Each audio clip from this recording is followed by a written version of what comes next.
வணக்கம். இந்திய நேரப்படி மதியம் 1:30 மணி செய்திகள். முதலில் தலைப்பு செய்திகளை காணலாம்.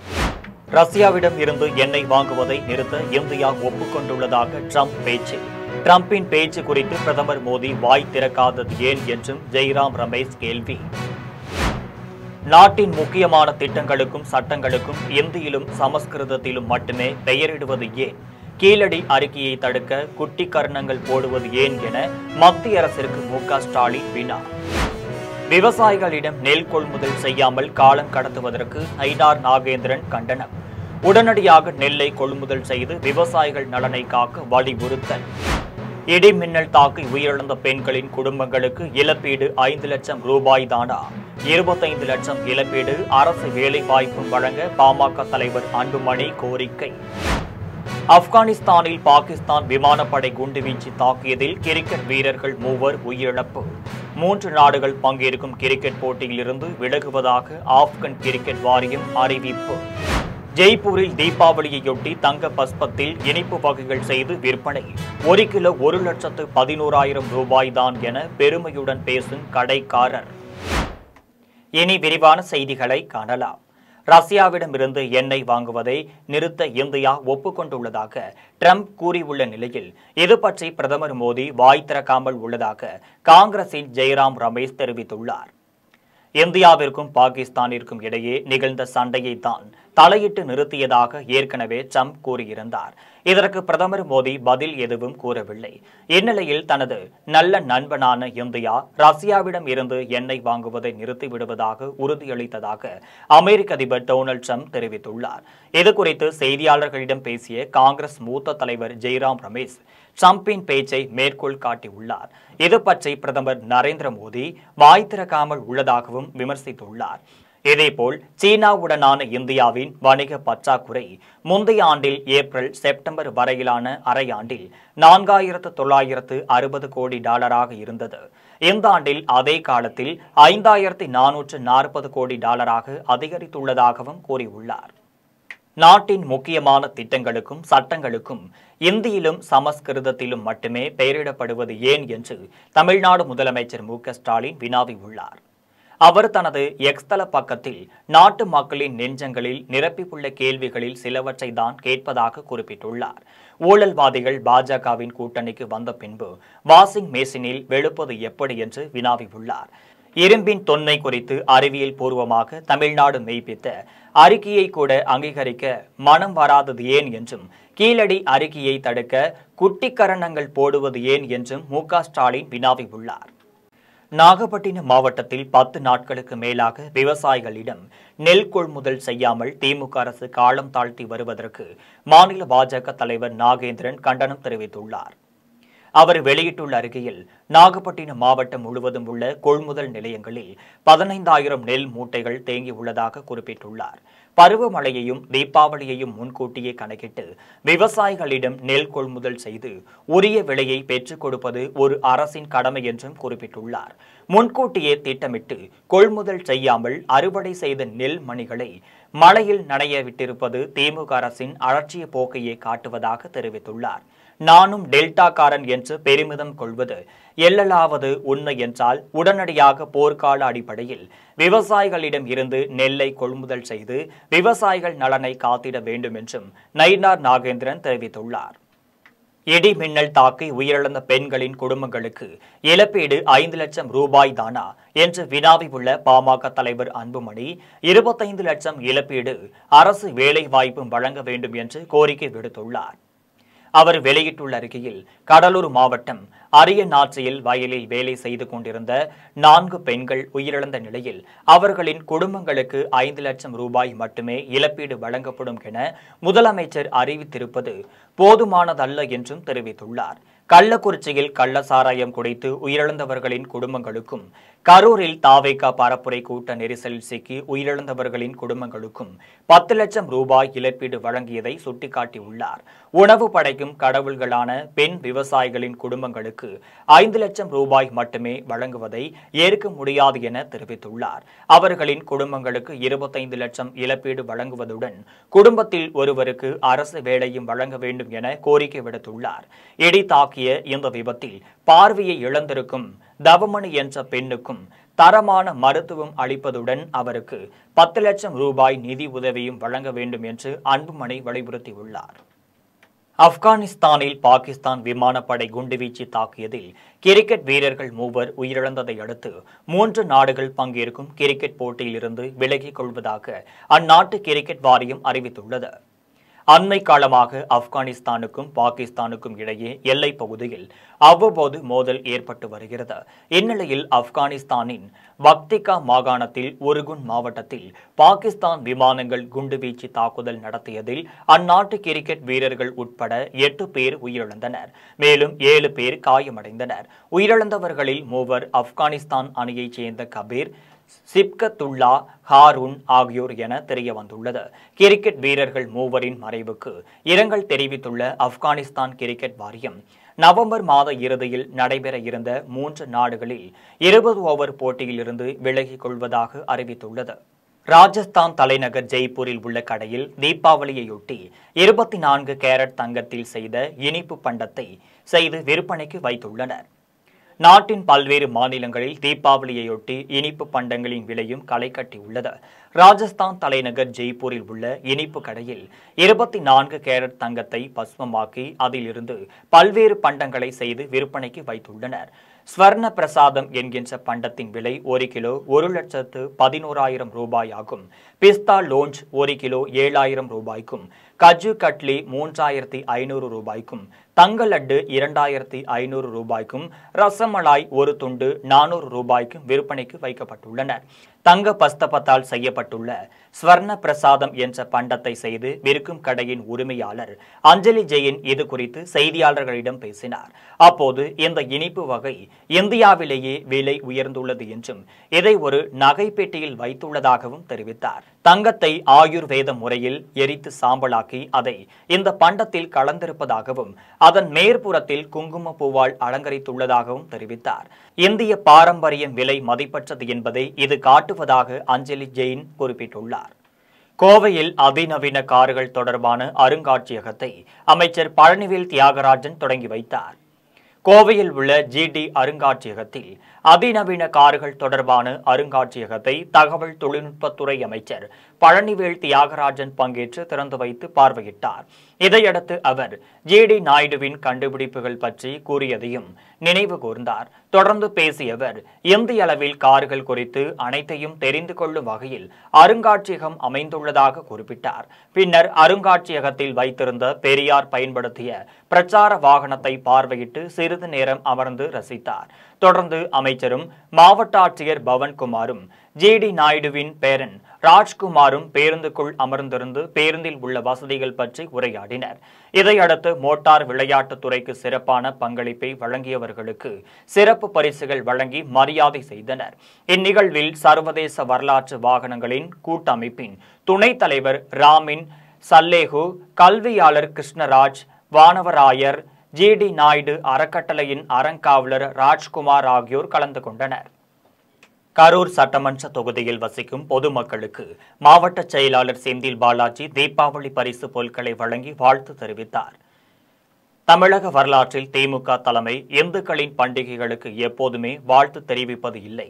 அதே சமயம் திமுகவில் அமைச்சராக செயல்பட்ட செந்தில் பாலாஜி கரூரில் வருடந்தோறும் பொதுமக்களுக்கு தீபாவளி வாழ்த்து தெரிவிப்பது வழக்கம். நாளை மறுநாள் தீபாவளி பண்டிகை கொண்டாடவுள்ள நிலையில் கரூர் சட்டமன்ற தொகுதியில் வசிக்கும் 89,000 குடும்பங்களுக்கு சில்வர் பாத்திரம், ஸ்வீட், காரம் வழங்கும் நிகழ்ச்சியை இன்று அவருக்கு ராசியான கோடங்கிப்பட்டி பகுதியில் உள்ள பட்டாளத்து அம்மன் கோவிலில் சிறப்பு பூஜை செய்து சாமி தரிசனம் செய்த பிறகு பொதுமக்களுக்கு வழங்கி துவங்கி வைத்து வாழ்த்து தெரிவித்தார். மேலும் கோடங்கிப்பட்டி பகுதிக்கு வந்த செந்தில் பாலாஜிக்கு கட்சி நிர்வாகிகள் பொன்னாடை அணிவித்து வரவேற்பு அளித்தனர். அப்பகுதியைச் சேர்ந்த ஏராளமான பொதுமக்கள் ஆரத்தி எடுத்து உற்சாக வரவேற்பு அளித்தனர். தமிழகத்தில் சட்டமன்ற தேர்தல் நடைபெற இன்னும் 6 மாத காலம் உள்ள நிலையில் செந்தில் பாலாஜி கரூர் சட்டமன்ற தொகுதியில் வசிக்கும் பொதுமக்களுக்கு வீடுகள் தோறும் சில்வர் பாத்திரம், ஸ்வீட், காரம் வழங்கி தனது தேர்தல் பணியை முடுக்கிவிட்டுள்ளார். இந்த நிகழ்ச்சியின் போது கட்சியின் முக்கிய நிர்வாகிகள் உடன் இருந்தனர். புதுக்கோட்டையில் அதிமுகவின் 54வது தொடக்க விழாவில் நடைபெற்ற நலத்திட்ட உதவிகள் வழங்கும் நிகழ்ச்சியில் சசிகலா கலந்து கொண்டார். புதுக்கோட்டை மாவட்டம் ஆலங்குடி பகுதியில் உள்ள வானக்கன் காட்டில் நடைபெற்ற அதிமுகவின் 54வது தொடக்க விழா மற்றும் நலத்திட்ட உதவிகள் வழங்கும் விழாவில் சசிகலா பங்கேற்று பொதுமக்களுக்கு நலத்திட்ட உதவிகளை வழங்கினார். விழாவில் சசிகலா பேசுகையில், எம்ஜிஆர் திமுகவில் இருந்து வெளியேற்றப்பட்ட பின் அதிமுகவை தொடங்கி மக்களுக்காகவே மட்டுமே ஆட்சி நடத்தினார். இந்தியாவில் பொறியியல் படித்த மாணவர்கள் தமிழகத்தில்தான் அதிகம் இருக்கின்றனர். இதற்கு காரணம் எம்ஜிஆர் தான். மக்களுக்கு நல்ல ஆட்சி கொடுக்க அதிமுகவால் மட்டும்தான் முடியும். அதற்கு நல்ல தலைமை அமைந்தால்தான் முடியும். திமுக ஆட்சியில் சட்ட ஒழுங்கு காற்றில் பறக்கிறது. எல்லாமே மோசமாக உள்ளது. திமுகவிற்கு அரசு நடத்த தெரியவில்லை. டிவியில் வேண்டுமானால் விளம்பரம் கொடுத்து கொண்டு மக்களை ஏமாற்றலாம். இனி மக்கள் ஏமாற மாட்டார்கள் எனவும், இதனைத் தொடர்ந்து மின்கட்டண உயர்வு, வீட்டு வரி, பத்திரப்பதிவு கட்டண உயர்வு, சிறு குறு தொழில்கள் மூடல் உள்ளிட்டவை இந்த ஆட்சியில் நடந்து வருகிறது. திமுக ஆட்சியில் விவசாயிகள் கடுமையாக பாதிக்கப்பட்டு வருகின்றனர். 30 ஆண்டு கால எம்ஜிஆர் ஜெயலலிதா ஆட்சிதான் மக்களுக்கு தேவையான திட்டங்கள் நிறைவேற்றப்பட்டன. பழைய நிலையில் தமிழகம் இல்லை. 12 லட்சம் கோடி கடனில் தமிழகத்தை திமுக வைத்துள்ளது. மேலும் மக்கள் விழிப்போடு இருக்க வேண்டும். வருகின்ற தேர்தலில் யாரை ஆட்சிக்கு கொண்டு வர வேண்டும் என்பதை மக்கள்தான் யோசித்து தீர்மானிக்க வேண்டும். அதிமுக ஆட்சிக்கு வந்ததும் விவசாயிகளுக்கான நலத்திட்டங்களை நிச்சயம் செய்வேன். அதிமுகவின் 55வது ஆண்டு மக்கள் ஆட்சியாக தமிழகத்தில் அமைய வேண்டும் என்று சசிகலா பேசியுள்ளார். அந்த சமயத்துல SSLC வரைக்கும் இருந்துச்சு. அதுக்கு அவர் யோசிக்கிறார், கிராமப்புறங்கள்ல உள்ள பிள்ளைங்க மேல் படிப்புக்கு ரொம்ப போக மாட்டேங்கிறாங்க. அவருக்கு தகவல் வருது. காரணம், காலேஜுக்கு அதாவது கல்லூரிகள் ரொம்ப குறைவா இருக்கு. அதனால பிள்ளைகள் போய் வசதி வாய்ப்பு இல்லாத பிள்ளைகளுக்கு எட்டாக்கனியா இருக்கு. போய் படிச்சுட்டு வர்றதுக்கு முடியல, செலவு அதிகமாகும். அந்த மாதிரியான ஒரு சூழ்நிலை. அப்ப தலைவர் என்ன பண்றாங்க, 78 ஆரம்பிச்சிடுறாரு. ஒரு வருட காலத்திலேயே புரட்சி தலைவர் எந்த அளவுக்கு யோசிக்கிறாரு, எவ்வளவு வேகமா அரசாங்கம் நடக்குதுங்கிறதுக்காக இதை சொல்றேன். ஏன்னா இப்ப அரசாங்கம் நடக்கவே இல்லை, உட்கார்ந்தே இருக்கு. அதனால இதை சுட்டி காட்டுறேன். ஏன்னா அவர் கட்சியை துவக்கிய நாள் இன்னைக்கு. அவரை நினைக்கிறோம் நம்ம. அவர் செஞ்சதெல்லாம் இந்த காலத்து பிள்ளைங்களுக்கும் புரியணும், தெரியணும். அனைத்து இந்திய அண்ணா திராவிட முன்னேற்ற கழகம் என்ன செஞ்சது? கடலூர் மாவட்டம் விருத்தாச்சலம் வானொலி திடலில் மேற்கு மாவட்ட அதிமுக சார்பில் அனைத்திந்திய அண்ணா திராவிட முன்னேற்ற கழகத்தின் 54ஆம் ஆண்டு துவக்க விழாவும் பொதுக்கூட்டமும் நடைபெற்றது. கடலூர் மாவட்டம் விருத்தாச்சலம் வானொலி திடலில் மேற்கு மாவட்ட அதிமுக சார்பில் அகில இந்திய அண்ணா திராவிட முன்னேற்ற கழக 54ஆம் ஆண்டு துவக்க விழா பொதுக்கூட்டம் நடைபெற்றது. இதில் தலைமையுரை ஆற்றிய புவனகிரி சட்டமன்ற உறுப்பினரும் மாவட்ட செயலாளருமான அன்மொழி தேவன் தலைமை உரையாற்றிய போது, வருகின்ற 2026 தேர்தலில் அனைவரும் உழைத்து புரட்சி தமிழர் எடப்பாடியாரின் தலைமையில் மீண்டும் அதிமுக ஆட்சியை அமைக்க அனைவரும் பாடுபட வேண்டும் என கேட்டுக்கொண்டார். இதில் மாநில இளைஞர், இளம் பெண்கள் பாசறையின் செயலாளர், முன்னாள் சட்டமன்ற உறுப்பினர், மருத்துவர் பரமசிவம் கலந்து கொண்டு வருகின்றனர். சட்டமன்ற தேர்தலில் எடப்பாடி பழனிசாமி அவர் கூட்டணியை பலமாக அமைப்பார். அதன் மூலம் அதிமுகவை 2026 ஆட்சிக்கு கொண்டு வருவார் என சிறப்புரையாற்றினார். விருத்தாச்சலம் நகர அதிமுக செயலாளர் சந்திரகுமார் தலைமையில் நடைபெற்ற இந்த 54ஆம் ஆண்டு துவக்க விழா பொதுக்கூட்டத்தில் அருளழகன், ரவிச்சந்திரன், உமா மகேஸ்வரன், சாந்தகுமார் மற்றும் மாநில மாவட்ட நகர ஒன்றிய பேரூர் அதிமுக பொறுப்பாளர்கள், மகளிர் அணியினர் ஏராளமானோர் கலந்து கொண்டனர். குடியாத்தத்தில் அதிமுக சார்பில் அதிமுகவின் 54ஆம் ஆண்டு தொடக்க விழாவையொட்டி புரட்சி தலைவர் எம்ஜிஆரின் உருவ சிலைக்கு மாலை அணிவித்து பொதுமக்களுக்கு நலத்திட்ட உதவிகளை வழங்கினார். வேலூர் மாவட்டம் குடியாத்தம் தட்டாங்குட்டை கிராமத்தில் அதிமுக சார்பில் அதிமுகவின் 54ஆம் ஆண்டு தொடக்க விழாவையொட்டி புரட்சித் தலைவர் எம்ஜிஆரின் உருவ சிலைக்கு மாலை அணிவித்து அன்னதானம் வழங்கும் நிகழ்ச்சி நடைபெற்றது. இந்நிகழ்ச்சியில் ஒன்றிய செயலாளர் வனராஜ் தலைமையில் சிறப்பு அழைப்பாளராக அமைப்பு செயலாளர் ராமு பங்கேற்று எம்ஜிஆர் உருவ சிலைக்கு மாலை அணிவித்து மரியாதை செலுத்தினார். இதனைத் தொடர்ந்து அவர் பொதுமக்களுக்கு இனிப்புகளும் அன்னதானமும் நலத்திட்ட உதவிகளையும் வழங்கினார். இதில் முன்னாள் பஞ்சாயத்து தலைவர்கள் மோகன், வெங்கடேசன், கொண்டசமுத்திரம் பஞ்சாயத்து தலைவர் அகிலாண்டேஸ்வரி உள்ளிட்ட அதிமுக நிர்வாகிகள் ஆகியோர் கலந்து கொண்டனர். தீபாவளி பண்டிகையொட்டி பாஜக இளைஞரணி தலைவர் 150 குழந்தைகளை கடைக்கு நேரில் அழைத்து சென்று புத்தாடைகளை எடுத்துக் கொடுத்தார். சென்னை வேளச்சேரியில் உள்ள ஆதரவற்ற குழந்தைகளுக்கு உதவும் விதமாக நாமோ ஃபவுண்டேஷன் சார்பில் புத்தாடைகள், பட்டாசுகள் வாங்க ஏற்பாடு செய்திருந்தனர். இந்நிலையில் ஆதம்பாக்கத்தில் உள்ள ஒரு துணை கடைக்கு நாமோ ஃபவுண்டேஷன் நிறுவனரும் பாஜக இளைஞரணி மாநில தலைவருமான சூர்யா 150க்கும் மேற்பட்ட குழந்தைகளை நேரடியாக அழைத்து சென்று பிடித்த துணிகளை எடுத்துக் கொடுத்து ஆச்சரியத்தில் ஆழ்த்தினார். இதையடுத்து அவர் பட்டாசுகளும் இனிப்புகளும் வாங்கி அவர்களுடன் தீபாவளி கொண்டாட போவதாக தெரிவித்தார். பின்னர் குழந்தைகள் அவருக்கு நன்றியும் தீபாவளி வாழ்த்துக்களையும் தெரிவித்தனர். இதைத் தொடர்ந்து அவர் செய்தியாளர்களிடம் பேசிய போது நாமோ ஃபவுண்டேஷன் 5 ஆண்டுகளாக தீபாவளி நாளில் குழந்தைகளுக்கு துணிமணி எடுத்துக் கொடுத்து உதவிகள் செய்து வருகின்றனர். பின்னர் அவர் கல்லூரியில் படிக்கும் வயதிலே இருந்தே இதுபோன்ற உதவிகளை செய்து வருகின்றேன் என பெருமிதம் தெரிவித்தார். அனைவருக்கும் வணக்கம். வருகின்ற 20ஆம் தேதி தமிழகம் முழுக்க, இந்தியா முழுக்க தீபாவளி கொண்டாட்டங்கள் தயார் நிலையில் சென்று கொண்டிருக்கின்றன. இன்று நமது வேளச்சேரி தொகுதியில் இருக்கக்கூடிய அம்பேத்கர் நகர் பகுதியில் உள்ள பிள்ளைகளோடு இங்கே வேளச்சேரியில் இருக்கக்கூடிய ஃபாத்திமா ரெடிமேட்ஸ் கடைக்கு வந்திருக்கிறோம். இங்கே அவர்களுக்கு தேவையான புத்தாடைகளை வாங்குவதற்காக வந்திருக்கிறோம். இன்று முழுவதும் கிட்டத்தட்ட ஒரு 150 குழந்தைகளுக்கு புத்தாடைகளை வாங்கி நாளை மதியம் இவர்களோடு சேர்ந்து அடையாறில் தீபாவளி கொண்டாட இருக்கிறோம். இது தொடர்ந்து கடந்த 5 வருடங்களாக செய்து கொண்டிருக்கக்கூடிய ஒரு செயல். இந்த வருடமும் அதே போல குழந்தைகளோடு வந்திருக்கிறோம். இவர்களோடு தொடர்ந்து இந்த தீபாவளி மட்டுமல்லாமல் பல்வேறு விஷயங்களில் மாலை நேர டியூஷன் சென்டர்கள், அப்புறம் தையல் பயிற்சி கொடுப்பது, இந்த பகுதியில் இருக்கக்கூடிய கர்ப்பிணி பெண்களுக்கு உதவிகள் செய்வது, இது போன்ற பல நலத்திட்ட உதவிகளை மக்களுக்காக செய்து கொண்டிருக்கிறோம். அதன் ஒரு பங்காக தீபாவளி கொண்டாட்டத்திற்கும் இன்று இங்கு வந்திருக்கிறோம். இந்த வருட வருடம் 100-150 பேர் கணக்கிற்கு, இந்த வருடம் மொத்தம் 150 குழந்தைகள். இந்த 150 பேருக்குமே அவர்களுக்கு தேவையான புத்தாடைகளை வாங்கி கொண்டிருக்கிறோம். நாளை அந்த கொண்டாட்டங்கள் நடைபெறும் போது புத்தாடைகளோடு பட்டாசு, இனிப்புகள் போன்றவற்றையும் வழங்கியிருக்கிறோம்.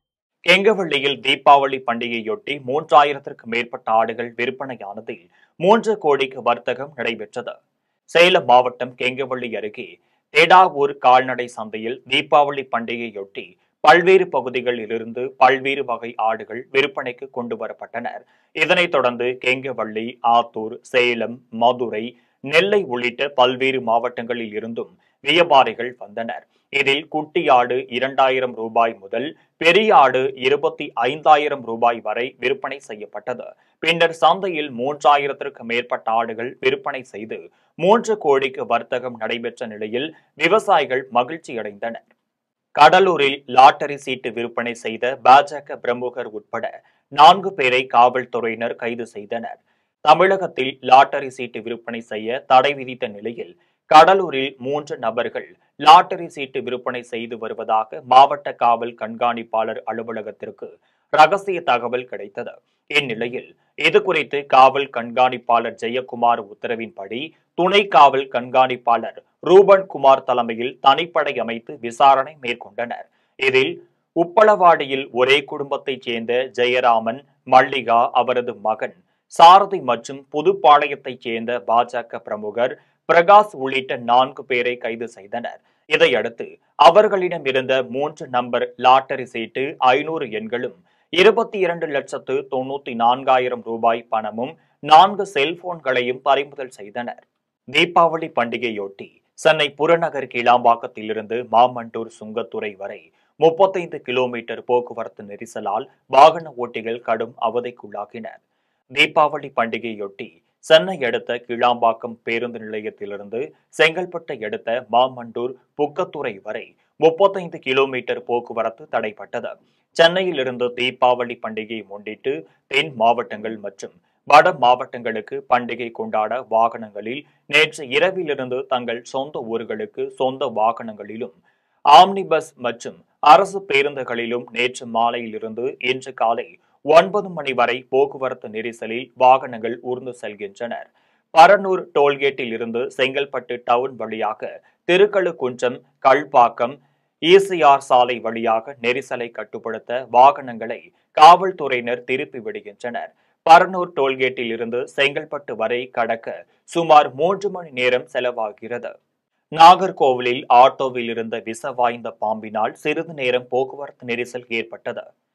கன்னியாகுமரி மாவட்டம் நாகர்கோவிலில் பரவலாக மழை பெய்து வருகின்ற நிலையில் கோட்டாறு சாலையில் ஓரமாக நின்று கொண்டிருந்த ஆட்டோவின் முன் டயரில் விஷம் வாய்ந்த பாம்பு தஞ்சமடைந்துள்ளது. இதனை கண்ட ஆட்டோ ஓட்டுநர் சில மணி நேரம் போராடி ஆட்டோ டயரில் இருந்த பாம்பை அப்புறப்படுத்தினார். பின்னர் விஷம் வாய்ந்த பாம்பு சாலையை கடந்து பாதுகாப்பாக சென்றது. இதனால் சிறிது நேரம் போக்குவரத்து நெரிசல் ஏற்பட்ட நிலையில் வாகன ஓட்டிகள் அவதியடைந்தனர். இடுக்கியில் சுற்றுலா பயணிகளின் வேன் காட்டாற்று வெள்ளத்தில் சிக்கி அடித்து சென்றதால் பெரும் பரபரப்பு ஏற்பட்டது. கேரளாவில் வடகிழக்கு பருவமழை தீவிரமடைந்து வருகின்ற நிலையில் இடுக்கி, வயநாடு, எர்ணாகுளம், திருச்சூர், பாலக்காடு உள்ளிட்ட பல்வேறு மாவட்டங்களில் கனமழை பெய்ய வாய்ப்புள்ளதாக திருவனந்தபுரம் வானிலை ஆய்வு மையம் மஞ்சள் எச்சரிக்கை விடுத்துள்ளது. இந்த நிலையில் இடுக்கி மாவட்டத்தில் உள்ள முக்கிய அணைகளில் ஒன்றான முல்லை பெரியாறு அணை திறக்கப்பட்ட நிலையில் ஆறுகளில் வெள்ளப்பெருக்கு ஏற்பட்டதோடு வீடுகளிலும் தண்ணீர் சூழ்ந்துள்ளது. இதில் நெடுங்கண்டத்தில் நிறுத்தி வைக்கப்பட்டிருந்த சுற்றுலா பயணிகளின் வேன் தண்ணீரில் அடித்து சென்ற நிலையில் பெரும் பரபரப்பை ஏற்படுத்தியுள்ளது. இதனால் கரையோரத்தில் உள்ள மக்கள் பாதுகாப்பான பகுதிகளுக்கு செல்ல மாவட்ட நிர்வாகம் அறிவித்துள்ளது.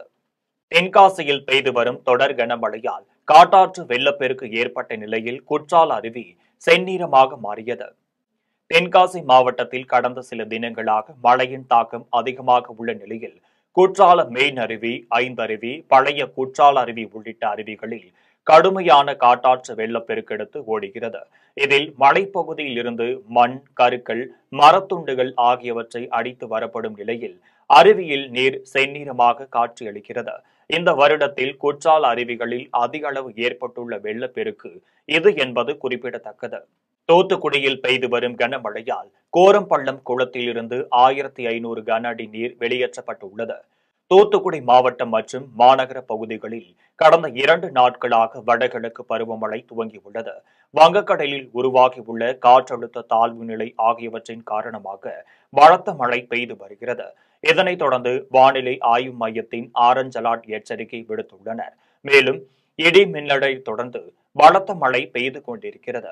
இந்நிலையில் கோரம்பள்ளம் குளத்தின் பாசனத்திற்கு தண்ணீர் வரக்கூடிய உப்பாற்று ஓடை பகுதிகளிலும் மழை அதிக அளவு பெய்ததால் உப்பாற்று ஓடை வழியாக கோரம்பள்ளம் குளத்திற்கு 1000 கன அடி தண்ணீர் வந்து கொண்டிருக்கிறது.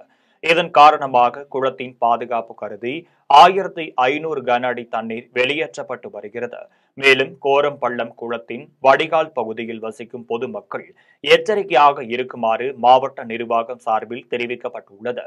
மழை நிலவரம் மிகவும் கவனமாக கண்காணிக்கப்பட்டு வெள்ள நீர் கட்டுப்பாடு செய்யப்பட்டு வருகிறது. தொடர் மழை காரணமாக தேங்காய் விலை குறைந்ததால் உற்பத்தியாளர்கள், தொழிலாளர்கள் வேதனை அடைந்தனர்.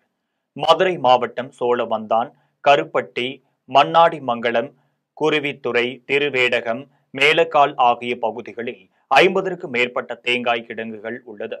மதுரையின் பல்வேறு பகுதிகளிலிருந்து விளைவிக்கப்படும் தேங்காய்கள் வெளி மாவட்டங்கள் மற்றும் வெளி மாநிலங்களுக்கு ஏற்றுமதி செய்யப்படுகிறது. இந்த நிலையில் தொடர் மழை காரணமாக தேங்காய் விலை கடும் வீழ்ச்சியடைந்துள்ளதாக அந்த பகுதி தேங்காய் உற்பத்தியாளர்கள் மற்றும் தொழிலாளர்கள் வேதனை தெரிவிக்கின்றனர். வடகிழக்கு பருவமழை ஆரம்பித்துள்ள நிலையில் ஈரப்பதம் அதிகமாக இருப்பதால் ஒரு தேங்காய் 25க்கு விற்றதாக கூறுகின்றனர். விலை குறைவால் தேங்காய் ஏற்றுமதி செய்யாமல் குடோன்களில் தேக்கி வைக்கப்பட்டு இருப்பதாகவும் ஒரு சில இடங்களில் மட்டும் ஏற்றுமதி செய்யப்படுவதாகவும் கூறுகின்றனர். தேங்காய் குடோன் உரிமையாளர்கள் விரைவில் தேங்காய்க்கு உரிய விலை நிர்ணயம் செய்ய வேண்டும். மேலும் குடோன்களில் தேங்காதவாறு ஏற்றுமதி செய்ய அரசு போதிய நடவடிக்கைகள் எடுக்க வேண்டும் என கோரிக்கை வைத்துள்ளனர். ஆயுத பூஜைக்கு முன்பு உச்சத்தில் இருந்த தேங்காய் விலை தீபாவளி திருநாளுக்கு முன்பு சரிவை சந்தித்துள்ளது. இந்த பகுதியில் உள்ள தேங்காய் உற்பத்தியாளர்கள் மற்றும் தொழிலாளர்களின் மத்தியில் பெரும் கவலையை ஏற்படுத்தியுள்ளது. நகரமன்ற தலைவர் குணசேகரன் நகராட்சி தூய்மை பணியாளர்களுக்கு வேட்டி சேலை, இனிப்புகள் மற்றும் ரொக்க வழங்கி தீபாவளி வாழ்த்து தெரிவித்தார். கரூர் மாவட்டம் புகழூர் நகராட்சி தலைவராக செயல்பட்டு வருபவர் சேகர் என்கின்ற குணசேகரன் புகழூர் நகராட்சி அலுவலகத்தில் நகராட்சியில் பணியாற்றக்கூடிய தூய்மை பணியாளர்களுக்கும் நகராட்சியில் பணியாற்றக்கூடிய அலுவலர்களுக்கும் வேட்டி சேலை, சட்டை, இனிப்பு, காரம் மற்றும் ரொக்கம் வழங்கி தீபாவளி திருநாள் நல்வாழ்த்துக்களை தெரிவித்தார். தீபாவளி வெகுமதியை பெற்றுக்கொண்ட தொழிலாளர்கள் நகரமன்ற தலைவர் குணசேகரனுக்கு தீபாவளி வாழ்த்துக்களையும் நன்றிகளையும் தெரிவித்தனர். இந்த நிகழ்ச்சியில் நகரமன்ற துணைத் தலைவர் பிரதாபன், நகராட்சி ஆணையர் நந்தகுமார், நகரமன்ற பொறியாளர் மலர்கொடி உள்ளிட்ட அரசு அலுவலர்கள் கலந்து கொண்டனர். மதுரை அலங்காநல்லூர் அருகே பொதும்புக்கூடல் நகர் பகுதியில் பாரத பிரதமரின் மின்திட்ட பயன்பாடு குறித்த பொதுமக்கள் கலந்துரையாடல் நிகழ்ச்சி செயல் பொறியாளர் தலைமையில் நடைபெற்றது. மதுரை மாவட்டம் சமயநல்லூர் உட்கோட்டம் பொதும்புக்கூடல் நகர் பகுதியில் பிரதம மந்திரியின் சூரிய ஒளி மின் திட்டம் குறித்து பொதுமக்களிடம் கருத்து கேட்பு நிகழ்ச்சி நடைபெற்றது. தமிழ்நாடு மின் வாரிய செயற்பொறியாளர் ஜெயலட்சுமி பயனாளர்களிடம் கருத்துக்களை கேட்டறிந்தார். மேலும் நுகர்வோர்களிடம் சோலார் மின் இணைப்பு வழங்குவதில் உள்ள முன்னுரிமைகளை பற்றி தகவல்களையும் பகிர்ந்து கொண்டார். தொடர்ந்து மின் நுகர்வோர் மற்றும் மின் வாரிய பணியாளர்கள் இடையே கலந்துரையாடல் நிகழ்ச்சி நடைபெற்றது. இந்நிகழ்ச்சியில் மின்வாரிய அதிகாரிகள், பணியாளர்கள் மற்றும் பொதுமக்கள் பலர் கலந்து கொண்டனர். இனி வருவது தங்கம் மற்றும் வெள்ளி விலை நிலவரம்.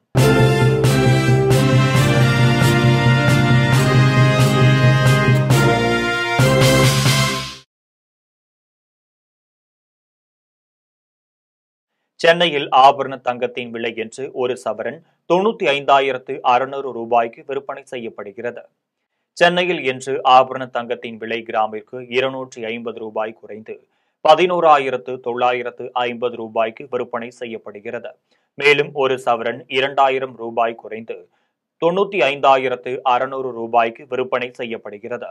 24 கேரட் தூய தங்கம் ஒரு சவரன் 1,04,296 ரூபாய்க்கு விற்பனை செய்யப்படுகிறது. மேலும் 1 கிராம் வெள்ளி 190 ரூபாய்க்கும் 1 கிலோ வெள்ளி 1,90,000 ரூபாய்க்கும் விற்பனை செய்யப்படுகிறது. மீண்டும் ஜெம் தலைப்பு செய்திகள். ரஷ்யாவிடம் இருந்து எண்ணெய் வாங்குவதை நிறுத்த இந்தியா ஒப்புக்கொண்டுள்ளதாக ட்ரம்ப் பேச்சு. ட்ரம்பின் பேச்சு குறித்து பிரதமர் மோடி வாய் திறக்காதது ஏன் என்றும் ஜெய்ராம் ரமேஷ் கேள்வி. நாட்டின் முக்கியமான திட்டங்களுக்கும் சட்டங்களுக்கும் இந்தியிலும் சமஸ்கிருதத்திலும் மட்டுமே பெயரிடுவது ஏன்? கீழடி அறிக்கையை தடுக்க குட்டி கர்ணங்கள் போடுவது ஏன் என மத்திய அரசிற்கு மு.க. ஸ்டாலின் வினா. விவசாயிகளிடம் நெல் கொள்முதல் செய்யாமல் காலம் கடத்துவதற்கு ஐனார் நாகேந்திரன் கண்டனம். உடனடியாக நெல்லை கொள்முதல் செய்து விவசாயிகள் நலனை காக்க வலியுறுத்தல். இடி மின்னல் தாக்கி உயிரிழந்த பெண்களின் குடும்பங்களுக்கு இழப்பீடு 5 லட்சம் ரூபாய் தானா? 25 லட்சம் இழப்பீடு அரசு வேலை வாய்ப்பும் வழங்க பாமக தலைவர் அன்புமணி கோரிக்கை. ஆப்கானிஸ்தானில் பாகிஸ்தான் விமானப்படை குண்டுவீச்சு தாக்கியதில் கிரிக்கெட் வீரர்கள் 3 உயிரிழப்பு. 3 நாடுகள் பங்கேற்கும் கிரிக்கெட் போட்டியிலிருந்து விலகுவதாக ஆப்கன் கிரிக்கெட் வாரியம் அறிவிப்பு. ஜெய்ப்பூரில் தீபாவளியையொட்டி தங்க பஸ்பத்தில் இனிப்பு வகைகள் செய்து விற்பனை.